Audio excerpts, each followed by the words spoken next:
Dia lulus dengan IPK 3,7, langsung dapat kerja 3 bulan setelah wisuda.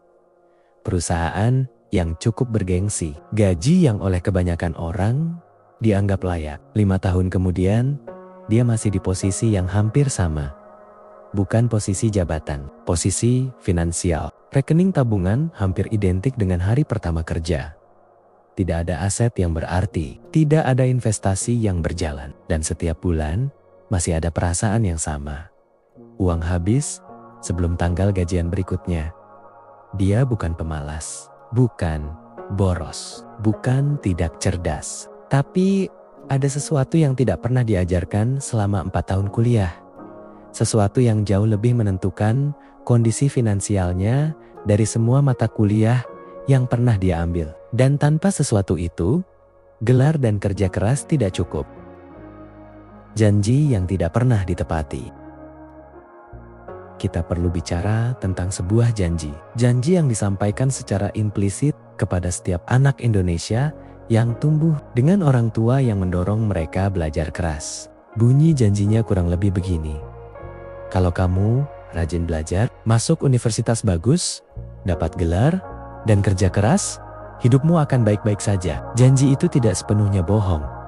Pendidikan memang membuka pintu, gelar memang meningkatkan akses, tapi janji itu tidak lengkap. Dan ketidaklengkapan itulah yang menyebabkan begitu banyak sarjana yang bekerja keras, tapi tidak pernah benar-benar maju secara finansial. Karena pintu yang terbuka hanya membawa kamu ke dalam sistem. Dan sistem itu tidak secara otomatis bekerja untuk kepentinganmu. Untuk sistem itu bekerja untukmu, kamu butuh satu lapisan pemahaman lagi yang hampir tidak pernah diajarkan di kelas manapun.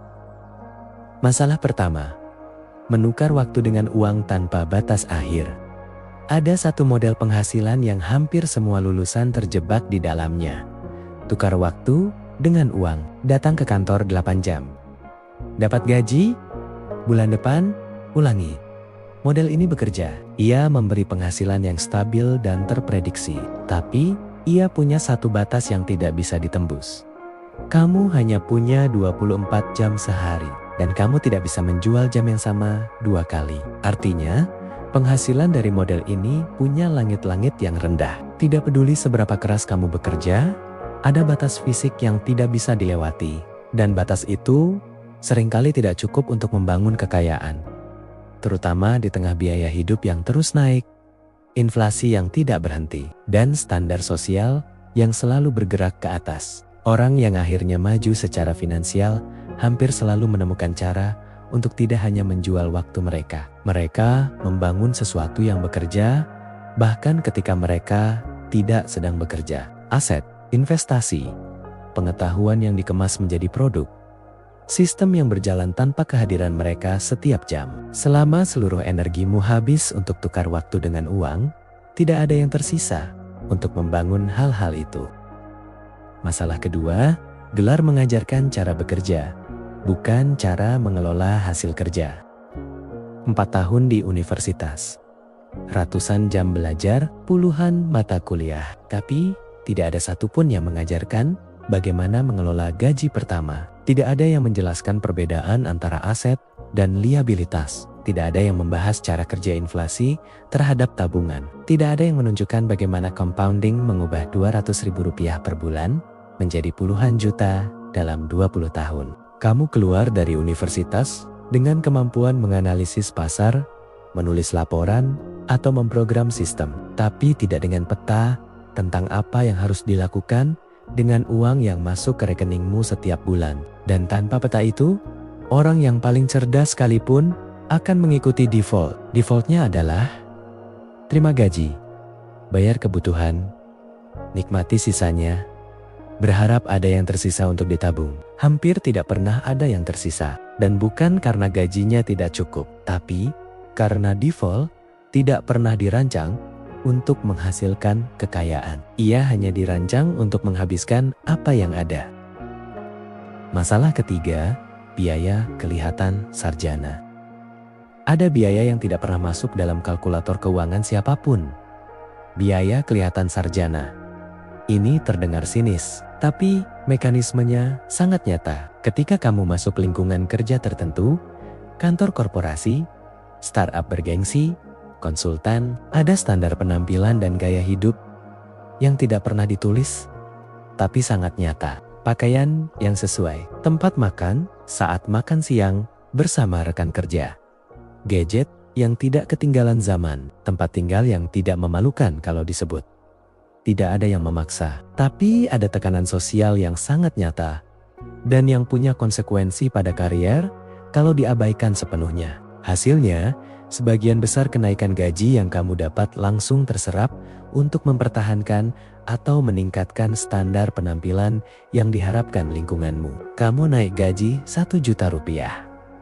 3 bulan kemudian, pengeluaran ikut naik 1 juta rupiah. Net change 0. Ini bukan kelemahan moral. Ini adalah tekanan ekosistem yang sangat kuat, yang hampir tidak pernah dibicarakan secara jujur dalam percakapan tentang keuangan sarjana.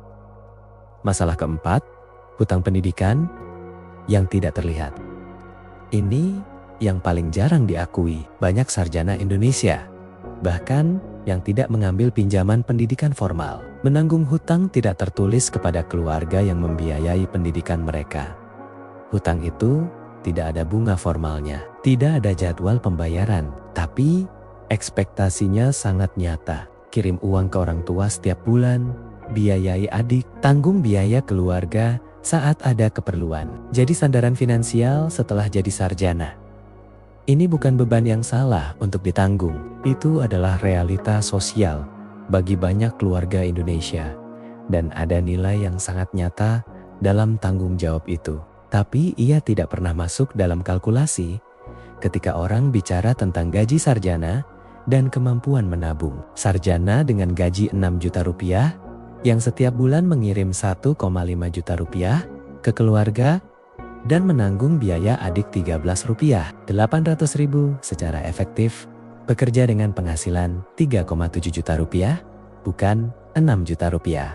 Dan tidak ada yang mengajarkan bagaimana mengelola keuangan dalam kondisi itu. Tidak ada panduan tentang bagaimana menyeimbangkan tanggung jawab keluarga dengan membangun fondasi keuangan diri sendiri. Masalah kelima, ekspektasi yang tidak sesuai realita pasar. Ada kesenjangan yang sangat nyata antara apa yang diajarkan universitas tentang nilai gelar dan apa yang sebenarnya dihargai oleh pasar kerja. Universitas mengajarkan bahwa gelar adalah tiket.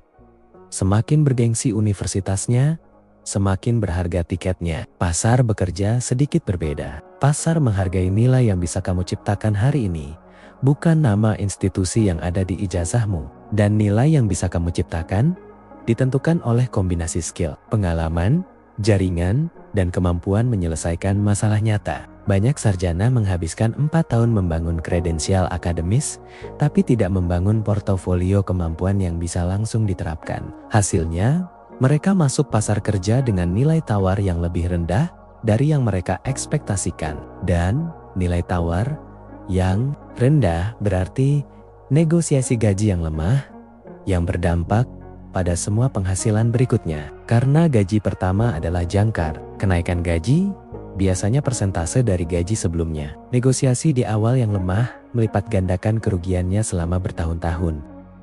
Yang harus dimulai sekarang. Kita tidak akan tutup dengan keluhan.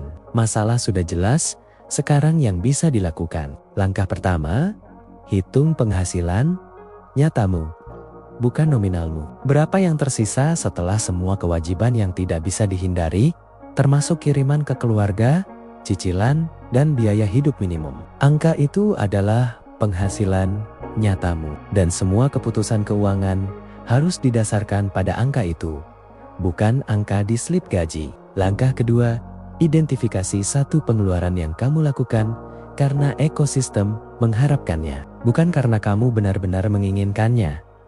Bukan untuk dihilangkan, tapi untuk disadari. Pengeluaran yang sadar adalah pilihan. Pengeluaran yang tidak sadar adalah kebocoran. Langkah ketiga, mulai membangun satu aset di luar pekerjaan. Tidak harus besar. Reksa dana pasar uang dengan 100 ribu rupiah per bulan, sudah. memulai kebiasaan yang benar. Satu proyek freelance kecil di luar jam kerja sudah memulai diversifikasi penghasilan.